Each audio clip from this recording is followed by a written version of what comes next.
सुप्रभात विद्यार्थियों। 8वीं क्लास का जो हमने पहला पाठ पढ़ा था,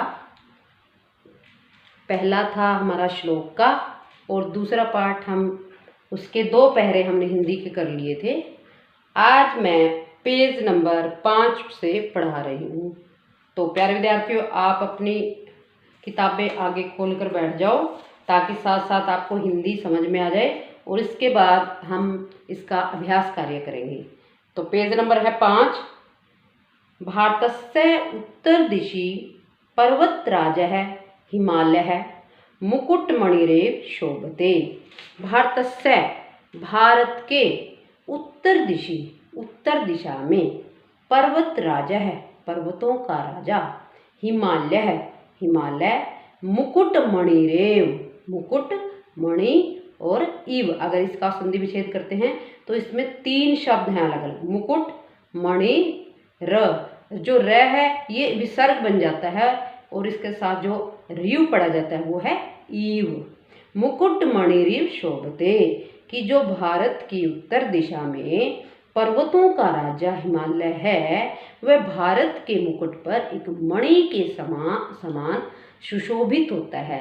जैसे ताज होता है, ताज के अगर ऊपर एक सुंदर सा मोती या मणि लगा दिया जाए तो वो ताज क्या होता है, चमक उठता है। इसी तरह जो हिमालय पर्वत है वो भारत रूपी मुकुट पर मणि के समान सुशोभित है। अस्य दक्षिणे, इसके दक्षिण, इसकी दक्षिण दिशा में जल निधि, जल पानी, निधि खजाना अर्थात समुद्र, अनवरत लगातार, अनवरत का अर्थ है लगातार, अस्य इसके पादम पैरों को, पादम पैर, प्रक्षाल्यति धोता है, धोते हैं। अस्य, अब भारत की शोभा बताई गई है कि इसके उत्तर दिशा में तो हिमालय है, वो क्या है, वो मुकुट मणि के समान सुशोभित हो रहा है। और इसकी दक्षिण दिशा में जल निधि, जल पानी और निधि खजाना होता है। जहाँ पानी का खजाना होगा, किसमें होगा पानी का खजाना, समुद्र में। तो वो क्या करते हैं, भारत के पैरों को निरंतर लगातार धोते हैं। देखो इसकी क्या की गई है, यहाँ पर इसकी बहुत प्रशंसा की गई है। हर भारत देश के हर एक विशेषता बताई गई है कि यहाँ पर इसमें एक कितनी विशेषताओं का देश है। हिमालय शत्रु है देशस्य रक्षा करोति, और हिमालय शत्रु है, शत्रुओं से देशस्य देश की रक्षा करोति, रक्षा भी करता है। देशस्य में कौन सी विभक्ति है, आपको क्या बता रखा है कि यदि किसी शब्द के पीछे आधा से और यह आ जाता है वो एक वचन और षष्ठी विभक्ति बन जाती है। अस्य पर्वतस्य, इसके अस्य पर्वतस्य, इस पर्वत के शिखराणि चोटियां, शिखर क्या होता है सबसे ऊंचाई, और शिखराणी चोटियां, हिमई बर्फ से आच्छादितानि, आच्छादित होता है ढकी हुई, संति हैं, इस पर्वत की चोटियां बर्फ से ढकी हुई हैं। अतः इसलिए हिमालय नाम अभवत, इसलिए इसका नाम हिमालय है।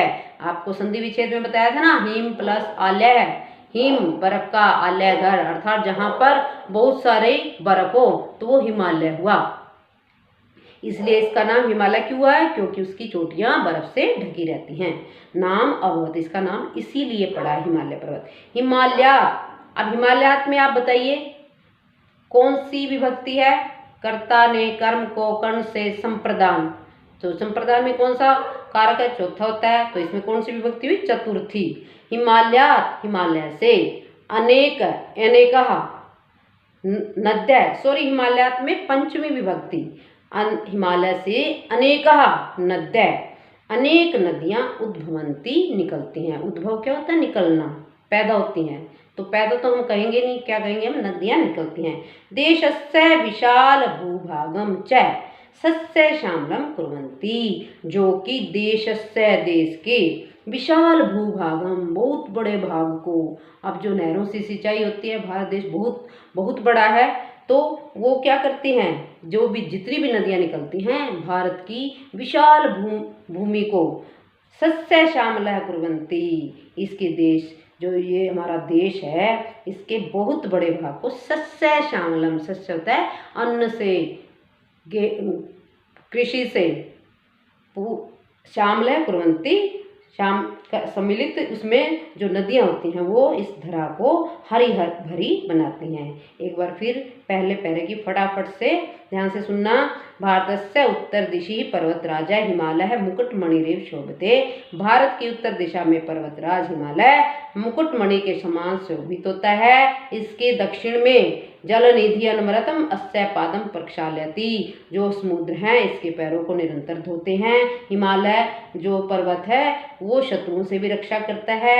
इस पर्वत की चोटियाँ बर्फ से ढकी हुई है, इसलिए इसका नाम हिमालय पड़ा। और हिमालय से अनेक नदियां निकलती हैं जो देश के विषय भूभाग को सस्य श्यामल हरा भरा बनाते हैं।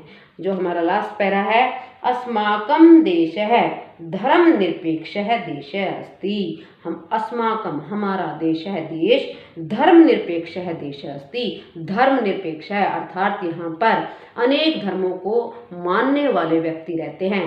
जैसे आपने फंडामेंटल राइट्स सुने हैं ना, तो उसमें क्या है कि कोई भी धर्म के नाम पर कोई किसी को तंग नहीं करेगा। जो जिसकी मर्जी होती है, जो जिसको अपनाना चाहता है वो धर्म को अपनाता है। इसलिए इसको भारत को क्या कहा है, धर्मनिरपेक्ष देश है देश। अस्मिन् अनेक धर्माणाम जनाः परस्परम मैत्री भावेन निवसन्ति। अस्मिन् इस देश में अनेक धर्माणाम अनेक धर्मों के व्यक्ति जनाः व्यक्ति परस्परम आपस में मैत्री भावेन निवसन्ति मित्रता के भाव से निवास करते हैं रहते हैं। ऐसा तो नहीं है कोई आपके पड़ोस में सिख है और इधर कोई क्रिश्चियन है तो वो लड़ाई करेंगे कि आप सिख नहीं हो आप क्रिश्चियन नहीं हो, ऐसा नहीं है। सभी हमारी संस्कृति कैसी है, हमारी संस्कृति बहुत अच्छी है, सभी धर्मों का हम सम्मान करते हैं। तो इसमें क्या सभी धर्म के जो व्यक्ति होते हैं आपस में मिलजुल कर रहते हैं। हिंदू मुस्लिम ईसाई सिख आदि है, हिंदू मुस्लिम ईसाई और सिख आदि एक वाटिका एक ही उपवन के विभिन्न अनेक वर्णानाम रंगों के पुष्पाणी फूलों की भांति ही हैं। यानी कि भारत रूपी वाटिका में अनेक धर्मों के जो व्यक्ति हैं वो फूलों के समान एक ही जगह पर रहते हैं। जैसे उपवन में बगीचे में जाओ, ये तो नहीं है कि गुलाब का फूल है तो यहाँ पर उसका क्यों उगा है, वहाँ उसकी शोभा किससे होती है उपवन की, अनेक फूलों से, नाना प्रकार के अलग अलग किस्म के। तो इसी तरह जो भारत रूपी वाटिका है उसमें जो अनेक धर्मों के लोग हैं वो फूलों की भांति रहते हैं। अयम देश है अनेकेषां महर्षिणां महापुरुषाणां महावीराणां च जन्मभूमि अस्ति। अयम देश है यह देश, अनेकेषां अनेक महर्षिणां बहुत बड़े बड़े महर्षि हमारे ज्ञानी पुरुष हुए हैं, महापुरुषाणाम महापुरुष और महावीराणाम और महावीरों की जन्मभूमि अस्ति जन्मभूमि है। तो प्यारे बच्चों ये जो हिंदी थी हमारे दूसरे पाठ की अस्माकम देश है ये आपको मैंने पढ़ा दी है सारी।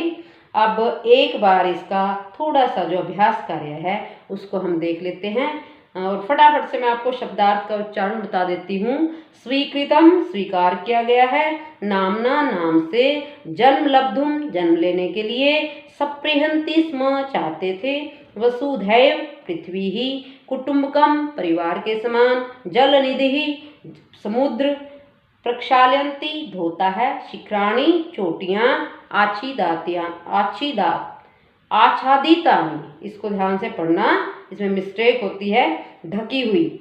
अब देखो बच्चों जो आपका अभ्यास कार्य का जो पहला आपका दे रखा है इन्होंने, युष्मद सर्वनाम पदस्य रूपाणी श्राव्यत, ये तो आपको युष्मद जो सर्वनाम शब्द है उसके शब्द रूप याद करने हैं। लेकिन अभ्यास कार्य जो हमें लिखना है याद करना है वो हमारा प्रश्न नंबर 2, एक पदेन उत्तरत, यानी कि एक पद में उत्तर दीजिए। मैं यहाँ आपको साथ साथ इनकी हिंदी बता रही हूँ और संस्कृत में यहाँ पर उत्तर लिख रखे हैं। जैसे पहला प्रश्न है, सांप्रतम अस्माकं देशस्य किम नाम स्वीकृतम, कि अब हमारे देश का कौन सा नाम स्वीकार किया गया है, भारतम भारत। दूसरा है ख भाग, अस्य देशस्य, इस देश की संस्कृति कीदृशी अस्ति, संस्कृति कैसी है, प्राचीनतमा सर्वोत्तमा च, प्राचीनतमा सबसे प्राचीन और सर्वोत्तमा सबसे उत्तम है। प्राकृतिक प्राचीन काले अयम देश है कया सुसंपन्न आसीत्। ये कहने कि प्राचीन समय में हमारा देश किस प्रकार सुसंपन्न था, किन किन चीजों से, प्राकृतिक संपदा। भारतस्य, लास्ट है इसका, भारतस्य उत्तर दिशि कह मुकुटमणिरेव शोभते। भारत की उत्तर दिशा में कौन मुकुट की मणि के समान शोभित होता है, सुशोभित होता है, हिमालय है। ये हमारा दूसरा एक पद के उत्तर थे। अब बेटा थर्ड आपका पूर्ण वाक्य है, वो मैं आपको नेक्स्ट उसमें करवाऊंगी, ये आपको निशान लगवाने पड़ेंगे। फोर्थ है हमारा रिक्त स्थान भरिए। पहला है प्रजानाम खाली स्थान अपि भारत उच्यते। प्रजा भी भारत उच्यते। प्रजा का क्या करने के कारण इसको भारत कहा जाता है, भरणात, भरण पोषण के कारण। ख है यहाँ पर ख, यहाँ नीचे वाला यहाँ लिख दिया था, क्या क्या कहा है, भारतस्य उत्तर दिशि पर्वतराज हिमालय शोभते। भारत की उत्तर दिशा में पर्वतराज हिमालय शोभते, कैसे सुशोभित होता है, मुकुट मणि रेव, मुकुट की मणि के समान। अस्य पर्वतस्य शिखराणि हिमई संति। इस पर्वत की चोटियां हिम से खाली स्थान है, क्या है, आच्छादितानि, ढकी हुई हैं। फिर है अस्मिन् अनेक धर्माणाम जनः। इसमें अनेक धर्मों के लोग खालिस्तान संति रहते हैं, कैसे रहते हैं, परस्परम मैत्री भावेन, आपस में मित्रता के भाव से। लास्ट है विश्वस्य प्राचीनतमः ग्रंथा भारतस्य एव सन्ति। विश्व में सबसे प्राचीन ग्रंथ भारत का में ही है, कौन सा था वो, वेदः। मैंने आपको बताया था कि हमारे वेद 4 हैं, ऋग्वेद, सामवेद, यजुर्वेद और अथर्ववेद। और ये 5वां भाग बेटा आप में इस रिक्त स्थान में आपको उचित धातु भरनी है। तो जहाँ पर ये डैश लगे हुए हैं वहाँ आपको पहले भर के दे रखे हैं, मैंने इनका उत्तर लिखा है। जैसे देखिए पहले इसमें एक वचन में आपका बुक में यहाँ फिलअप है, तो यहाँ पर क्या देगा, अहम, या आप जो भी जहाँ जो मैंने लिख रखा है वो उत्तर है। आप इसको जितना आपको पढ़ाया गया है, हिंदी पढ़ो बैठ के, बार बार डिफ़िकल्ट वर्ड बोलो और उच्चारण सही करो, जितना आपको करवाया है बेटा आप इसको करोगे, अच्छे से पढ़ोगे। नमस्कार।